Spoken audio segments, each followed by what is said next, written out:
Shadows. The earth slept fitfully and feverishly with too much on her mind and bad dreams gnawing at her soul. Dark brooding storm clouds. Like thick wet blankets. Tossed and twisted in the sky above. The rain eased to a gentle sweat. Falling in droplets so light they drifted in the cold night air like tiny dust particles caught in a sunbeam or a billion fairy tears shed in sympathy for Mother Earth. Earlier the rain had poured down with a violence and anger all too common since the new millennium and new world order had arrived.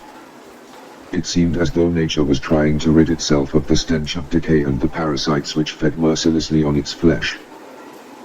With bullets of cold hard water and vicious winds which attacked like bloodthirsty ghost warriors of times long past. An icy wind cut across my face. Like a sword wielded by a lost ninja ghost. I pulled the collar of my old overcoat up over my ears, shielding my face as much as possible from further assaults. Hunching my shoulders, I buried my clenched fists deep into the warm pockets. Their satin softness reminding me briefly of long past intimacies. I shivered violently. Without warning. As a wave of coldness erupted from within the center of my being. Rushing like a tidal wave up my spine and into my head. Ejecting any comforting thoughts before they had time to settle.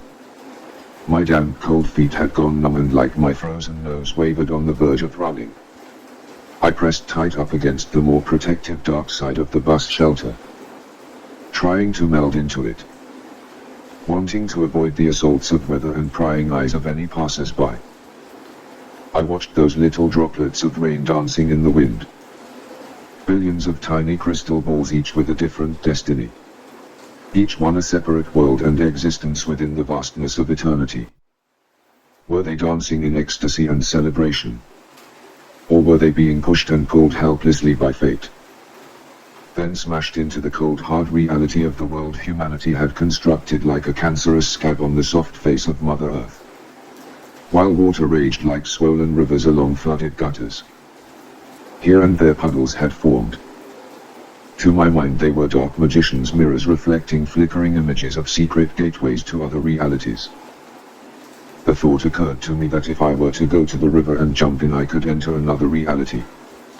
Escape this harsh, confusing and annoying one, which seemed to be constantly barking and nipping at my heels like a stupid mongrel dog.